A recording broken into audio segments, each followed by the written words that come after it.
tapping in, man? Welcome back to the channel. Every NBA player who had rules made to stop them. It's an interesting video right here, man. Before we get into it, man, like the video. Comment down below any videos y'all want me to react to next. And last but not least, subscribe to the channel, man. Let's hop straight into it. Wilt. The league had never seen anything like him, and they had no idea how to handle it. So they changed the rule. His insane athleticism and size let him swat shots that were still hovering above the rim. He could tip them in, redirect, or just grab them right out of the air. So the NBA made the offensive goaltending rule a lot stricter. They didn't want players touching the ball while it was still inside that invisible cylinder above the rim. That change had Wilt's name all over it. Then came the lane. So Back then it was only 6 feet wide. Wilt parked himself near the hoop and bullied everybody. The league had to push him back, so they doubled the lane to 12 feet. That was a direct counter to Wilt camping under the rim. The change forced him to play farther out and made defenders' jobs a little less miserable, but that still wasn't enough. Wilt's free throw routine was wild. He'd leap from behind the line and try to launch it in midair. It was legal at the time, so they fixed that too. They made a rule that you couldn't cross the line until the ball hit the rim or backboard. He had to stay behind it. That's like crazy. Everybody else. Even after all that, Wilt was still breaking records left and right. He led the league in assists one year and even helped his teams win titles. The league threw every rule they could. Wilt was trying everything out, bro. Zaza Pachulia. His name's now tied to one of the most important rule changes in recent NBA history. Oh, I know what this one is. This is when he went underneath Kawhi Leonard. He didn't give Kawhi Leonard no space to land while he was shooting, bro. Went right underneath him, bro. And he came right down and twisted his ankle, bro. Back in May of 2017, during Game 1 of the Western Conference Finals, he closed out on Kawhi Leonard just a little too hard. Kawhi landed on Zaza's foot and rolled his already injured ankle. He didn't return for the rest of the game or the series. And just like that, the Spurs lost their best player and were swept. That one moment sent shockwaves across the league. A few months later, the NBA added new rules to crack down on reckless closeouts. This became known as the Zaza rule. Starting in the 2017 to 2018 season, referees could now call a flagrant or technical foul if they thought a closeout was dangerous. I agree with that. It didn't matter if the defender meant to hurt someone or not. If the shooter's landing space was invaded, the officials had power to step in. Video replay became a tool for them to judge closeouts more fairly. The goal was simple: keep shooters safe, and it's still being enforced today. In March of 2025, Jason Tatum twisted his ankle on a closeout, and the defender was hit with a flake. That doesn't happen without the Zaza rule.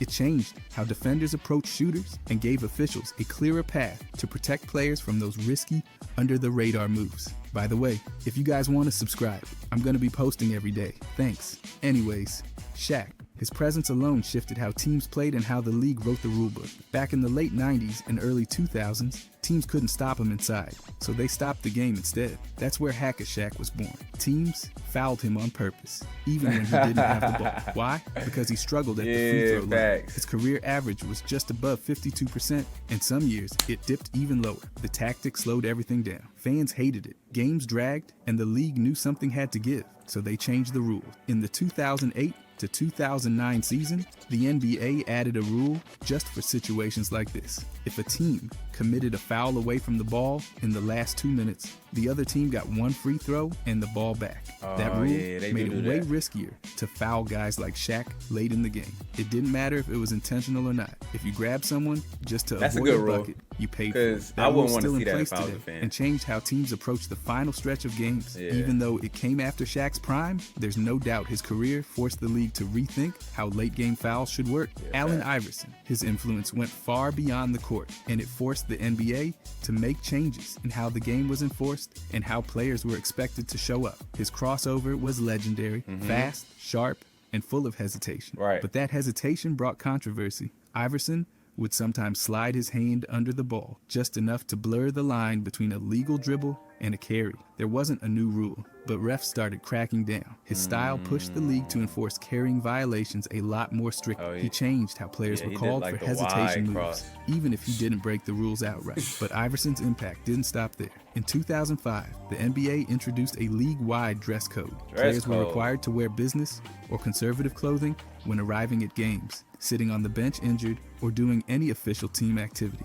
No more jerseys, hats, chains, baggy jeans, or Timberland boots. That decision was directly tied to Iverson's fashion. He wore what he wanted, baggy clothes and visible tattoos. The league saw that as bad optics. Iverson pushed back hard, calling it unfair and saying it targeted guys like him. The move sparked years of cultural debate. Of course, things have gone back to normal since then, allowing players to express themselves. George Mikan, he was the league's first true force in the paint, and his dominance led to some of the earliest major rule changes in basketball. In the early 50s, the lane was only 6 feet wide. That let Mike in. At 6'10" and over 240 pounds, camp under the rim with no resistance. He bullied defenders, cleaned the glass, and scored at will. So the league made a change. In the 1951-52 season, they doubled the lane to 12 feet wide. That rule, known as the Mike-in rule, pushed him farther from the hoop and made defenders' jobs just a bit more manageable. This was basically Wilt before Wilt, but they weren't done. They also introduced the offensive 3-second rule that same season. Before that, bigs like Mike-in could just stand under the rim forever. Now, offensive players had to move in and out of the paint or get hit with the turnover. It was a direct response to Mike-in's ability to dominate positioning and scoring without leaving the low block. These two rules came together to force more motion and balance the game. Even with the changes, Mike-in stayed effective. He still led the league in scoring and rebounding, but the rules stuck, and they're still part of the game today. Mike-in's influence lives on in every 3-second call, in every lane violation. That's crazy, though. Charles Barkley, his back-to-the-basket game was so dominant and deliberate, it forced the league to step in. During the 90s, Barkley would use his strength to back defenders down endlessly, sometimes for 15 seconds straight, just bullying his way to the rim. It was effective, but it slowed everything down. So in 1999, the NBA introduced a rule to fix it. Now, if a player's dribbling with their back or side to the basket below the free throw line extended, they've only got 5 seconds to make a move. If they don't, it's a turnover. The count ends if they pick up their dribble, cross above the free throw line extended, that do get annoying too. Like, this wasn't just about speeding up down the game, like this. It was about keeping the flow alive. Barkley's post-ups, as iconic as they were, had turned into stalling tactics. The rule made players be more decisive with their moves and pushed the league toward quicker, more dynamic offense. Even though Barkley wasn't doing anything illegal at the time, his style shaped how the league redefined legal. That rule still exists today. It's a small timer in the background, but it makes sure no one turns post play into a drawn-out wrestling match. Barkley made the NBA better, even if it meant changing how he played. Ted Stepp, this time not a player, but an owner. His name's now tied to one of the most important safeguards in NBA history. When he took over the Cavaliers in 1980, he made a mess of everything. The team went 66 and 180 during his time. But what really did damage were the trades. Stepien gave away first-round picks in 5 straight years, 1982 through 86. He got back average players, while other teams landed stars like James Worthy, Sam Perkins, and Detlef Schrempf. The league was so alarmed that they stepped in and froze Cleveland's ability to make trades. After he sold the team, the NBA handed out extra picks just to undo the deal. He's just giving away assets. In the 1984-85 season, the NBA introduced the Ted Stepien rule. He didn't know what the hell he was doing. Can trade away its first-round pick in back-to-back future drafts unless it gets another first-rounder in return. That way, no team can go 2 straight future drafts without one. The goal was to protect franchises from self-destruction. The rule's still in effect today, and it plays a role in how teams structure blockbuster trades. Pick swaps, protections, all of it goes through this filter. Stepien's legacy might be chaos, but the rule that bears his name helps keep the entire league in check. Kareem, this one was a college basketball rule. Back then, he was still Lou Alcindor, and nobody could stop him. At 7'2", he dunked everything. He dominated college basketball so thoroughly at UCLA that the NCAA actually banned dunking altogether in 1967. That ban stayed in place for nearly a decade. It didn't just come out of nowhere. Alcindor's ability to overpower defenders with easy dunks made the game look unfair, so the NCAA stepped in, and that rule became known as the Alcindor rule. It forced him to find a new way to score, and that's when he turned to the skyhook. That shot, launched high above defenders with one hand, became his trademark, and it wasn't just effective, it was nearly unstoppable. The ban took away his dunks, but it gave basketball one of its most iconic moves. But that rule didn't sit right with everyone. The ban came right after Texas Western's all-black, starting 5-beat all-white Kentucky in the 1966 title game. And suddenly, the NCAA decided high-flying, powerful play was a problem. Many saw that as racially motivated. Kareem did too. He believed the rule was aimed at limiting the playing style of dominant black athletes. It wasn't just about gameplay, it was about control. The ban finally ended in 1976, just as dunking exploded in the NBA and the ABA merged. But the damage was already done. Kareem had changed the game without ever needing to throw it down. The skyhook became legendary, and the NCAA rulebook had to live with the fact that it tried to restrict greatness, but only made it evolve. That's Kareem's legacy, not just dominance, but adaptation. The NCAA tried to stop the dunk. Instead, it helped create a move that defined a legend. James Harden, his ability to turn fouls into a scoring weapon, changed how the NBA called the game. For years, Harden leaned into defenders, hooked their arms, and extended his legs after step backs, all just to bait refs into blowing the whistle. He led the league in free throw attempts for 7 straight seasons, even hitting nearly 12 attempts per game in 2018-19. But fans got frustrated, coaches got fed up, and the league had seen enough. Before the 2021-22 season, the NBA made a change. They didn't rewrite the rulebook. They redefined how refs enforced it. Referees were told not to reward non-basketball moves. No more fouls for jumping into defenders, hooking arms, or flailing legs. These tactics were called out directly in training videos, and Harden's own highlights were used to teach refs what not to call. Harden stayed at the free throw line, Harden's free throw attempts dropped by over 28% that season. The entire league saw fewer whistles and quicker games. Harden adjusted, relying more on passing and scoring versatility. But his days of living at the line were over. The move didn't just clean up the stat sheet. It changed how offensive players are allowed to create contact. Harden's foul-drawing mastery triggered a whole new standard. Daryl Dawkins, the man dunked so hard, he literally changed the structure of the game. In November of 1979, Dawkins shattered a backboard with a thunderous dunk against the Kansas City Kings. Glass exploded across the court, and the league suddenly had a safety nightmare. Just a few weeks later, he did it again. This time, against the Spurs. 2 backboards destroyed. That wasn't just chaos. It was a wake-up call. The NBA couldn't afford to have games stopped because someone dunked too hard, so they made changes. First, they started fining and suspending players for breaking backboards. That didn't stop the power dunks, but it sent a message. Then came the big fix. Breakaway rims. These rims were built to bend under pressure, absorbing the force of high-impact dunks and snapping back into place without cracking the glass. And the glass itself got an upgrade too. The league switched to half-inch tempered glass, which was way more durable, and if broken, wouldn't send dangerous shards flying. Dawkins didn't just break equipment, he broke tradition. The league's response became the standard across all levels of basketball. Every rim that bends, every backboard that holds up during a dunk owes a little something to Chocolate Thunder. His dunks rewrote the rulebook, not in words, but in hardware. Michael Jordan, his name didn't just change basketball, it reshaped the rulebook. During the 1980s and 90s, Jordan dominated with unmatched scoring, ridiculous footwork, and killer isolation plays. At 6'6", he exploded past defenders or rose right over them. Teams like the Pistons built entire defensive systems around stopping him, but the Bulls had an answer. They cleared out one side of the floor and let Jordan go to work. These clear-out isolations became so common and so effective that the NBA stepped in. In the 1994-95 season, the league introduced a rule to crack down on illegal offense, targeting teams that overloaded one side of the floor just to give one player isolation space.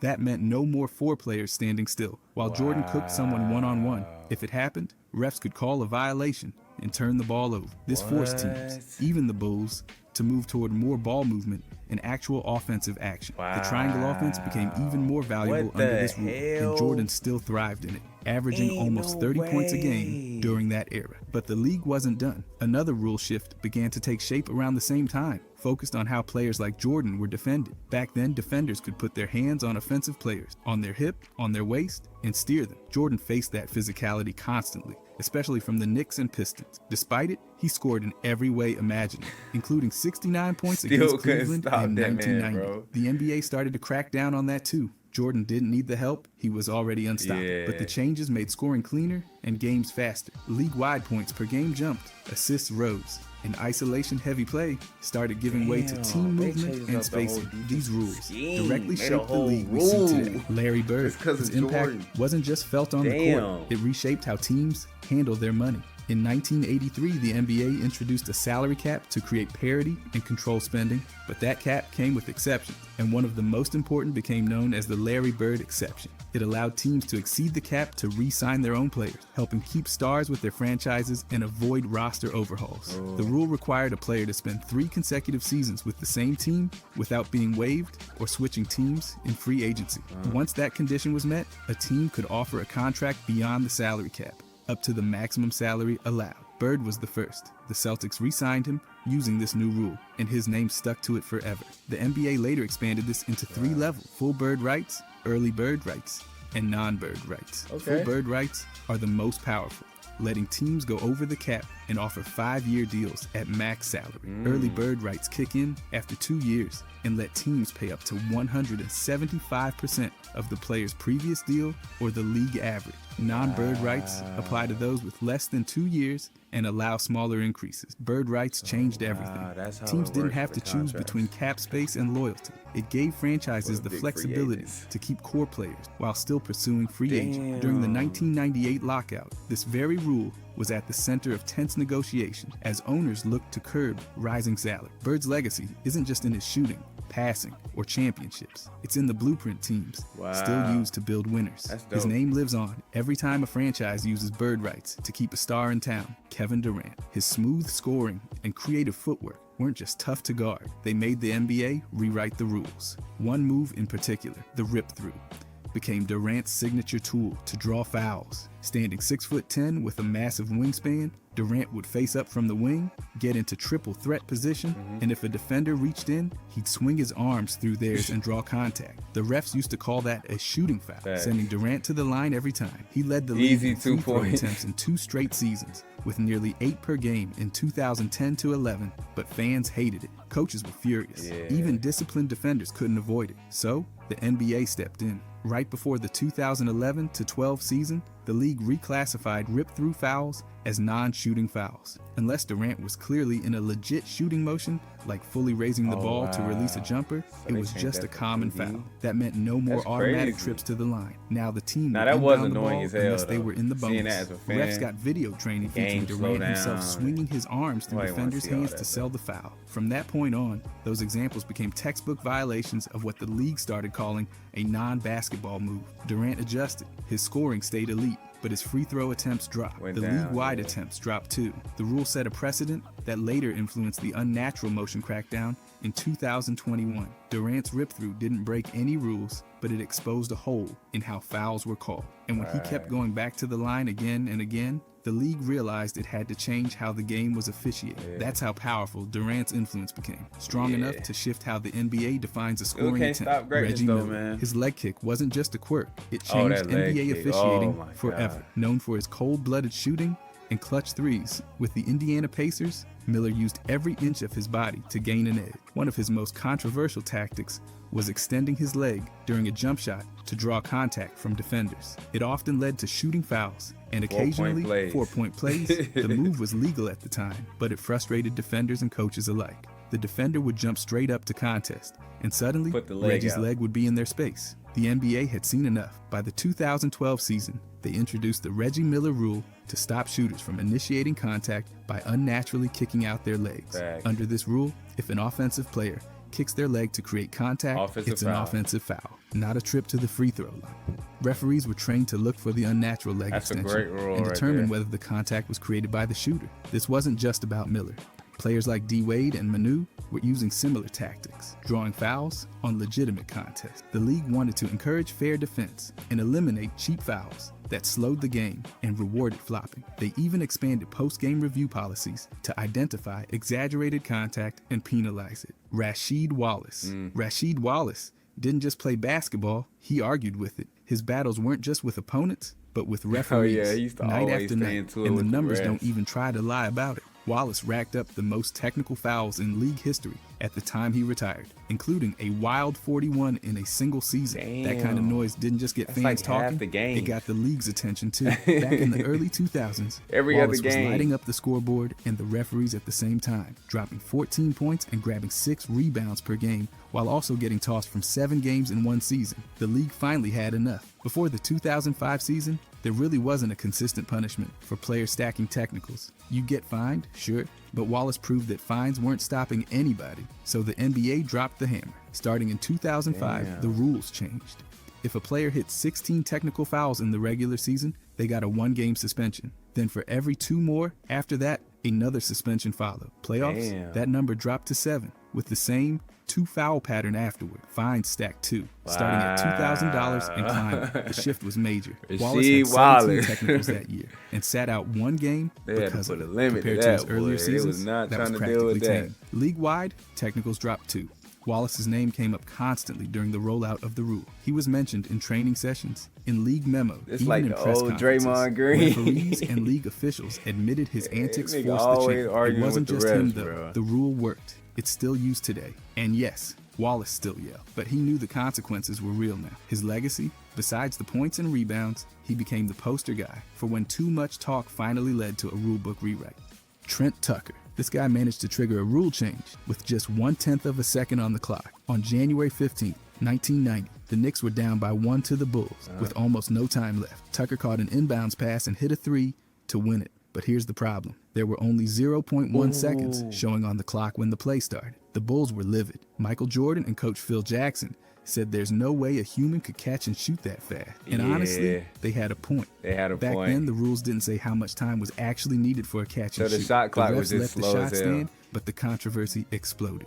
Media jumped on it. Radio shows argued over it. The league started investigating, and it turned out the Bulls' frustration had science on their side. Experts looked at the mechanics and concluded a catch-and-shoot play needs at least 0.3 seconds. Anything less, you're only getting off a tip or a tap, not a full catch and fire. So in the 1990 to 91 season, the league made it official. The NBA dropped the Trent Tucker rule into the book. If there's 0.2 seconds or less on the clock, only a tip in or a tap counts. To catch and shoot, you need at least 0.3 seconds. It makes the rule sense. applies at the end of every quarter and overtime. Even though replay tech didn't come along until later, this rule gave refs a clear cutoff. Tucker's moment got immortalized not for the shot itself, but for changing how late-game situations are handled forever. It didn't derail his career. He still averaged over 8 points the next year, but his name's now forever tied to buzzer beaters. And ever since, coaches have had to plan their end-of-game plays with this rule in mind. It's still used, still enforced, and still saving fans from watching impossible shots turn into bad win. D. Wade, he turned drawing fouls into a science experiment, and defenders were his test subject. Wade's pump fake became the stuff of nightmares. He'd flash it, wait for a defender to bite, then launch himself into their space, like he was diving into a swimming pool full of free throws.